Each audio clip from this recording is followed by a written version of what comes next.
Hey guys, welcome back to my channel. So in this video we will be learning about early Christian architecture and Byzantine. Okay, so early Christian architecture started around 500 AD.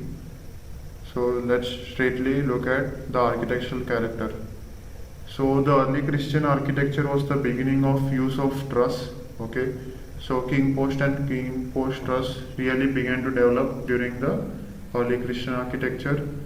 Okay, so it had less architectural value at the beginning, and it was highly influenced by the Roman, which was the previous period. Okay, so there are three types, that is Basilican, Greek cross, Latin cross. So Basilican churches are the basic types. Okay, so it took Roman temple as its model, usually erected over the burial place of the saint it was dedicated to. So whatever saint, like Saint Mark, Venice, or whatever the example is, so each and every church was dedicated to a particular saint. So Greek and Roman temples are shelter to God. Christian church was shelter to its worshippers. So during Greek and Roman period, the God was the main character, while churches began to concentrate more on worshippers. And so early Christian architecture consists of three structures: cathedral, campanile, and baptistry. Okay, campanile is the tower and baptistry is a structure where baptism is practiced. So fine sculptures and mosaics walked into new basilica. There were entrance at west, priest stood behind altar. So let's look at the basic parts. This is entrance from the west. Okay, so the central courtyard is known as atrium, while the parts surrounding the courtyard is known as ambulatory. Okay, the first horizontal division is known as narthex. Then comes the main walkway, that is nave. Okay, and the side walkways are known as aisle. So there is next comes the transept.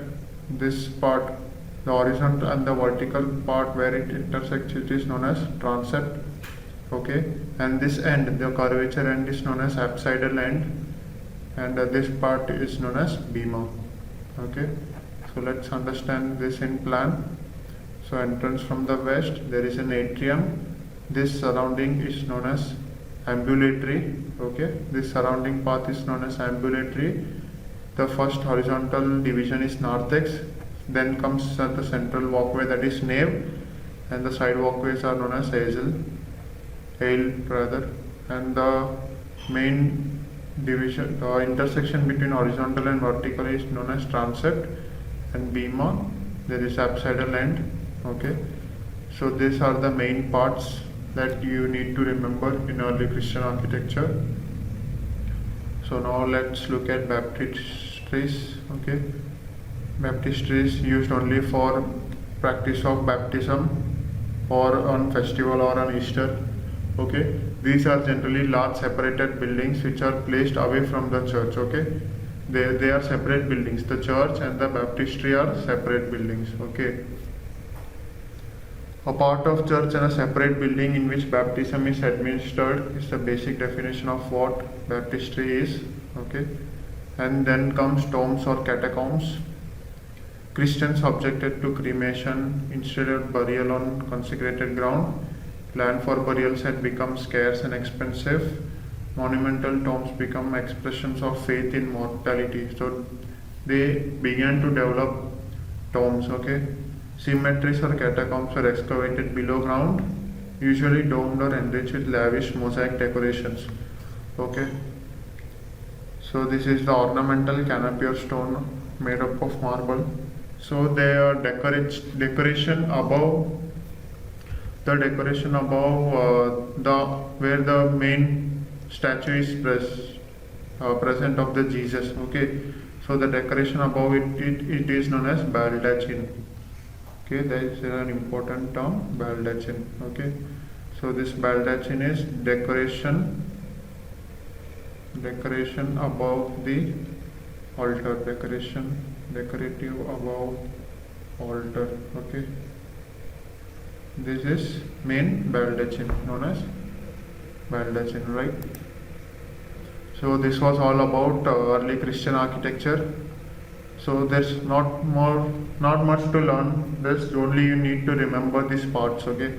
Ambulatory atrium, narthex, aisle, nave, apsidal end, bema, and this part where the vertical and the horizontal intersects is known as transept. Alright, transept. So let's carry on further with Byzantine architecture. So Byzantine architecture started around 550 AD, right? So during the early Christian architecture, roof trusses were developed, that is king post and queen post. And during Byzantine architecture, the main keyword is dome. Okay, so domes were developed, right? So the first building constructed were churches, dumped early Christian and new domical Byzantine style. See the word domical, so there were use of domes. Byzantine is still official style of an Orthodox church. So please refer to Byzantine, Greek cross and Latin cross. Okay, this is a Greek cross and this is a Latin cross church. Okay, so these are the types of church that I've forgot to mention it earlier. So basilican plan, it is very similar to a planning of an early Christian church. Okay, mainly it was centralized during Byzantine and it was domed. So the plan was centralized and domed, and basic planning was dependent on early Christian architecture. So construction system is domical construction with classic columnar style. Domes of various types and pendentives were used. There were semicircular arches, okay, rest directly on columns with capitals. So it was like this. This was column and there were capitals of columns and semicircular arches were resting on it. So this was the basic style, that was construction system that was used. Then comes dome. The dome was the prevailing most of Byzantine architecture practice. Okay, it replaced the truss system. Okay, it mainly involves domes. So there are three types of domes: simple, compound, and special.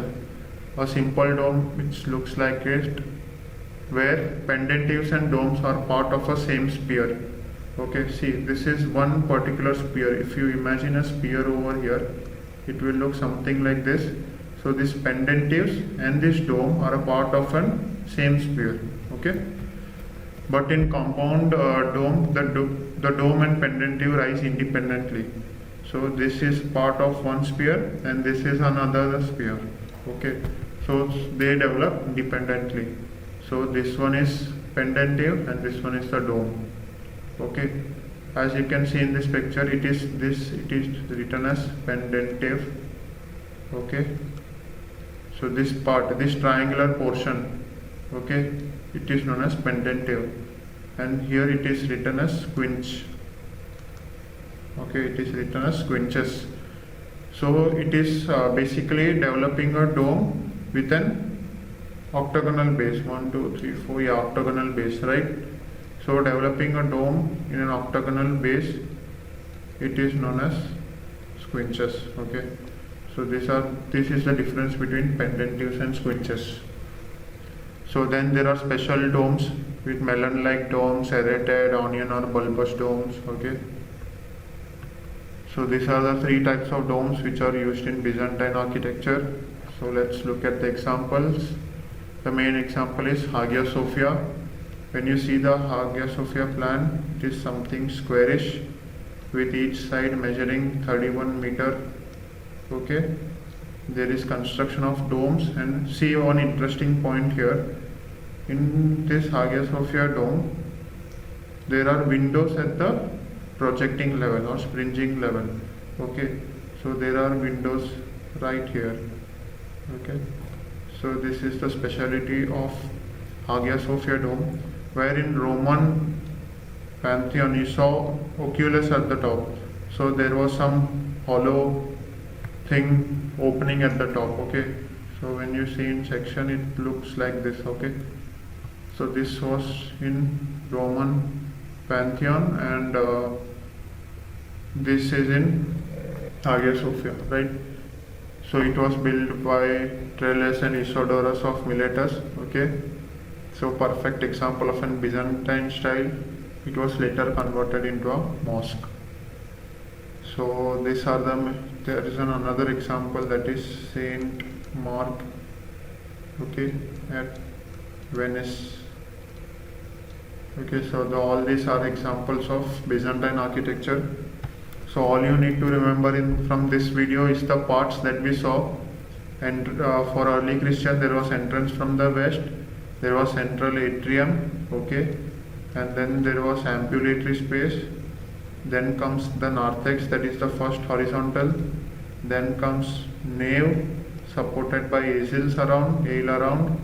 Then comes transept, bema over here, and an apsidal end. Okay, so this is what you need to remember for early Christian, where king post and queen post truss were developed. And for Byzantine, you need to remember the types of domes. So there were 3 simple, compound, and special domes. Okay, so these were the types of domes that were used during Byzantine construction.